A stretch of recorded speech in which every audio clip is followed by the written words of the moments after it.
Sir నమస్తే sir. నమస్తే అండి. ఎందుకు చంద్రబాబు నాయుడు అరెస్ట్ చేయడం కారణం ఏంటి? జగన్‌కి భయం పడుతుందంటారా ఏంటి? అందులో పూర్తిగా 100% వాస్తవం. జగన్మోహన్ గారికి భయం పట్టుకుంది. ఎందుకంటే ఇటీవల చంద్రబాబు గారు చేస్తున్న యాత్రలకి ప్రజలు తండోపతండంగా రావటం, ఎక్కడ చూసినా నిరంతరం పడుతున్నారు. అది రాత్రి 11 అయినా 12 అయినా సరే ప్రజలు కదలట్లేదు. మరి దీనికి ఆటోమేటిక్గా ఉన్న ఏదైతే గవర్నమెంట్ ఉందో జగన్మోహన్ రెడ్డి గారు భయం పట్టుకుంది. రేపు రానున్న ఎలక్షన్లో మన పరిస్థితి ఏంటి, 175 ఓడిపోతా అనేది ఒక భయం కూడా పుట్టుకుంది. ఈవేళ వాళ్ళ మంత్రులు కూడా ఎమ్మెల్యేలు కూడా లేనిపోయిన చౌకబారు ప్రకటనలు చేస్తున్నారు చంద్రబాబు నాయుడు పైన. అది ఓర్వలేక సహించలేక భరించలేక ఈవేళ ఒక తప్పుడు కేసును పెట్టి కూడా చంద్రబాబు అరెస్ట్ చేయడం జరిగింది. మరి ఇంత దుర్మార్గం ఎక్కడ చూడలేదు. ఈవేళ రాజ్యాంగం కూడా వీళ్ళు ఉల్లంఘించి ప్రవర్తిస్తున్నారు. ప్రజల మానవ హక్కులు కూడా ఉల్లంఘిస్తున్నారు. ఈవేళ చంద్రబాబు పైన నేటికి 25 రోజులు అయింది. ఈ రోజుకి కూడా ఎటువంటి సాక్ష్యాలు ఆధారాలు ప్రొడ్యూస్ చేయలేకపోతున్నారు. ఈవేళ మళ్ళీ ఆయన ఎక్కడ బయటకు వస్తారని చెప్పి ఇంకొక వారెంట్, పీటీ వారెంట్ రెడీ చేసుకుంటున్నారు. అంటే ఎక్కడికి వెళ్ళిపోతున్నాం?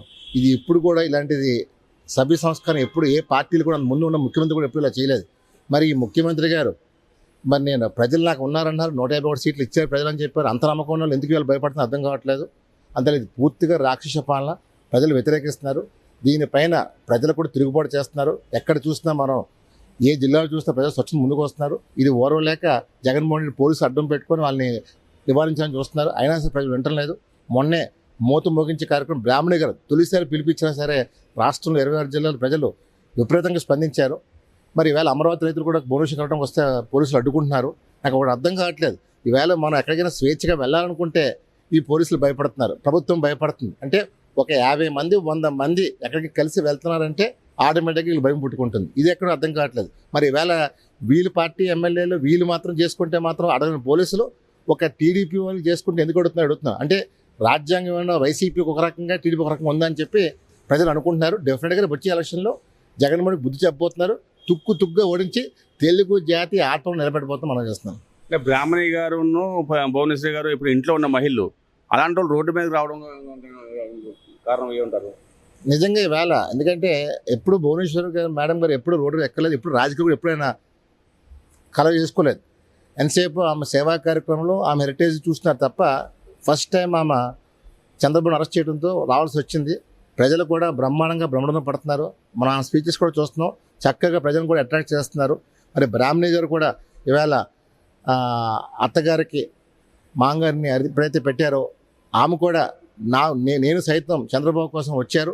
వాళ్ళ యువత కూడా విపరీతంగా ట్రెండ్ అవుతున్నారు. దానిలో నేను సైతం చంద్రబాబు కోసం అని చెప్పి ఆంధ్రప్రదేశే కాదు ఇతర రాష్ట్రాలు ప్రపంచం నుంచి కూడా సంఘీభావం జరుగుతున్నాయి. కానీ ఈ రాష్ట్రంలో ఈ ముఖ్యమంత్రి ఊరలేకపోతున్నారు. ఒకటే అంటున్నారు ప్రజలు, సైకో పోవాలి, సైకిల్ రావాలి అనేది ప్రతి ఒక్క 5 కోట్ల మంది ప్రజల మనోభావం మనం చేస్తున్నాం.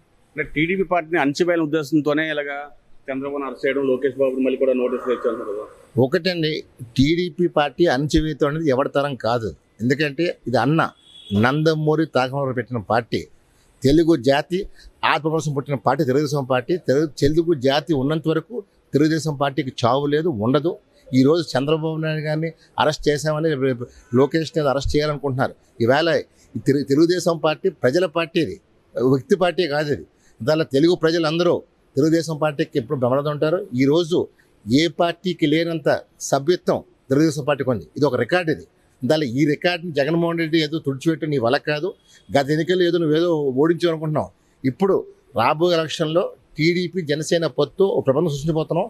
175కి 170 సీట్లు సృష్టించి జగన్మోహన్ రెడ్డిని ఆంధ్రప్రదేశ్ నుంచి బహిష్కరణ చేస్తామని మనం చేస్తున్నాం. అంటే స్కిల్ డెవలప్మెంట్ ఎటువంటి ఆధారాలు ఉన్నాయంటారా? సార్, స్కిల్ డెవలప్మెంట్ ఎవరికైతే స్కిల్ డెవలప్మెంట్ ట్రైనింగ్ ఇప్పించారో ఆ విద్యార్థులే ఇవాళ నేను సైతం ముందుకు వచ్చి చంద్రబాబు మాకు ఇప్పించని చెప్తున్నారు. ఇవాళ స్కిల్ డెవలప్మెంట్ మనం చెప్పట్లేదు, బయట కనపడుతున్నాయి. స్కిల్ డెవలప్మెంట్ కట్టిన సెంటర్లు కనపడుతున్నాయి. ఆ సెంటర్కి వెళ్లకుండా ఏం విచారణ చేయకుండా ఏదో గుడ్డిగా కేసు పెట్టేస్తే ఇవాళ అయిపోద్ది అనుకుంటాం. వీళ్ళు బ్రహ్మ. డెఫినెట్గా సుప్రీంకోర్టులో ఈ కేసుని చంద్రబాబు క్వాష్ కొట్టేస్తారు. ఏమీ ఆధారం లేకుండా ఇవాళ సిఐడి పోలీసులు తిరిగి చంద్రబాబు నాయుడు ఆధారాలు అడుగుతున్నారు. ఇది ఎక్కడ నాకు అర్థం కాదు. ఎవరైనా సరే ఒక ఆధారం ఉంటే అరెస్ట్ చేస్తారు, కానీ ఇక్కడ రివర్స్ పాలన. ఎందుకంటే ప్రభుత్వం ఫస్ట్ నుంచి రివర్స్ టెండరింగ్ చేసుకెళ్తుంది. అంటే ముందు అరెస్ట్ చేసేయటం, తర్వాత సాక్ష్యాలు సేకరించడం. కానీ ఈవేళకి కూడా సాక్ష్యాలు లేవు. అందువల్ల చంద్రబాబు నాయుడు గారికి ఆయన నిర్దోషిగా చంద్రబాబుని జగన్మోహన్ రెడ్డి బెయిల్ పైన రావట్లేదు. నా కేసు క్వాష్ చేయమంటారు. అది ఈవేళ జగన్మోహన్ రెడ్డి గారు 10 ఏళ్ల పాటు బెయిల్ పైన ఉన్నారు. ఈయన బెయిల్ ముఖ్యమంత్రి అంటున్నారు తప్ప ఈయన ఏదో ప్రజలు హర్షించట్లేదు. అందువల్ల ఇవాళ లోకేష్ మన ఏదో నోటీస్ చేయడం ఇచ్చారు. ఆ నోటీసులు కూడా కేవలం ప్రజల్ని ఏదో వీళ్ళు తప్పు చేసి చూపించడం కోసం, ప్రజలు ఎవరూ అది నమ్మట్లేదు. అందువల్ల లోకేష్ గారిని కానీ అరెస్ట్ చేస్తే మాత్రం ఈవేళ ఆంధ్రప్రదేశ్ రాష్ట్రంలో ప్రజలు కట్టలు దగ్గర యువత ముందుకు వస్తుంది. అప్పుడు లా అండ్ ఆర్డర్ ఫెయిల్ అవుతుంది. డెఫినెట్గా ఈ ముఖ్యమంత్రి సైకోపాలన డెఫినెట్గా ప్రధానమంత్రి కానీ హోంమంత్రి కానీ ఎవరైనా సరే రాష్ట్రపతి పాలన సిఫార్సు చేస్తారు. ఆంధ్రప్రదేశ్ రాష్ట్రపతి పాలన రాబోతుంది మనం చేస్తాం. అంటే మోడీతో విభేదాలు ఉండబట్టే ఈ విధంగా అరెస్ట్ చేశారు. సార్, మోడీతో విభేదాలు ఉన్నాయా లేవా అనేది ఈవేళ ఏ తప్పు చేయకుండా మన ఎంత పెద్ద ప్రధానమంత్రి అయినా హోంమంత్రి అయినా ఏదన్నా మన చేతిలో ఉంది అధికారం అనుకుంటే అది జరగదు. ప్రజాస్వామ్యం ఎవరైనా సరే ప్రజలు ఎన్నుకుంటేనే అవుతారు. అందువల్ల ఈవేళ ప్రజాస్వామ్యం గౌరవించాలి. మేము ఒకటే డిమాండ్ చేస్తున్నాం, అటు మోడీ గారినైనా హోమ్ మినిస్టర్ అయినా ఆధారాలు ఉంటే మీరు ఏమైనా చేయొచ్చు. ఆధారం లేకుండా ఒక తప్పుడు కేసు జగన్మోహన్ రెడ్డి గారు డిపార్ట్మెంట్తో పెట్టించి ఈ తప్పుడు కేసు మరి గతంలో మీరు ప్రధానమంత్రి మోడీ గారు షర్మిలా గారిని అరెస్ట్ చేస్తే వెంటనే స్పందించిన మోడీ గారు మరి చంద్రబాబు విషయంలో ఎందుకు స్పందించలేదు, ఆయన కుటుంబానికి ఎందుకు ఫోన్ చేయలేదు? ఇది ప్రజల్లో ఒక అనుభవం కలుగుతుంది. ఎందుకంటే దీంట్లో మోడీ అమిత్ షా గారు హస్తం ఉందేమో అనేది ఇది ప్రజల మాటగా ఉంది. అందువల్ల డెఫినెట్గా ప్రధానమంత్రి గారు అమిత్ షా గారు ఈ విషయంలో మీరు జోక్యం చేసుకోవాలి. లేకపోతే ఇది ఆంధ్రప్రదేశ్ ఒక ప్రళయంగా మారిపోతుంది మనం చేస్తున్నాం. పవన్ కళ్యాణ్ టీడీపీలో రావడం వల్ల పార్టీకి ప్లస్ అంటారా మైనస్ అంటారు? ఇది పూర్తిగా 100కి 200% ప్లస్. ఎందుకంటే ఎప్పుడైతే పవన్ కళ్యాణ్ టీడీపీ పొత్తు అవుతుందని జగన్మోహన్ రెడ్డికి తెలుసో ఇంకా ఏదో విధంగా చంద్రబాబుని అరెస్ట్ చేయాలనే ఆలోచన ఆయన అప్పుడే మొదలైంది. ఎందుకంటే ఆయన మనం ఇప్పుడు 4.5 సంవత్సరాలుగా ఆయన సీఎం ఉన్నారు. మరి ఈ తప్పు చేస్తే ఈ 4.5 సంవత్సరం నిద్రపోతున్నారని అడుగుతున్నాను. ఎలక్షన్ 4 నెలల ముందు అరెస్ట్ చేయడం వల్ల ఏంటిది? కేవలం కక్ష సాధింపు చర్యలు పాటుపడుతున్నారు.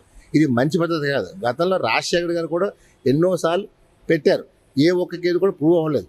మరి ఈవేళ జగన్మోహన్ రెడ్డి గారు నేను ముఖ్యమంత్రిని, నేను 151 సీట్లు గెలిచాను, నేను ఏం చెప్పినా అదే చెల్లుతుంది అనుకుంటాం, అది అవివేకం. మరి గతంలో ఇదే జగన్మోహన్ రెడ్డి గారు ఇదే పోలీస్ వ్యవస్థ పైన నాకు నమ్మకం లేదని చెప్పినప్పుడు మరి ఈవేళ పోలీసులో ఏ మొహం పెట్టుకుని వేళ మీరు ఆయన చెప్పినట్టు తలవుతున్నారో అర్థం కావట్లేదు. దాన్ని ఒకటే కోరుతున్నాను, తప్పు చేస్తే ఎవరైనా శిక్షించండి, మేము దాన్ని మేము వ్యతిరేకించలేదు. కానీ ఏ తప్పు చేయకుండా ఒక మచ్చలేని నాయకుడు, నేటి వరకు కూడా ఆయన మీద ఎటువంటి మచ్చ లేదు, ఒక మచ్చలేని నాయకుడు 25 రోజులు పెట్టి ఈవేళ ప్రజలు ఆగ్రహావేశాలు చూస్తున్నారు. అందువల్ల డెఫినెట్గా జగన్మోహన్ రెడ్డి గారు రేపు వచ్చే ఎలక్షన్లో జనసేన టీడీపీ పొత్తుతో మూలిని తెలుసుకుంటారు. 175కి 175 సీట్లు గెలిపించడానికి ప్రజలు సిద్ధంగా ఉన్నారు ఎప్పుడు ఎలక్షన్ వస్తే.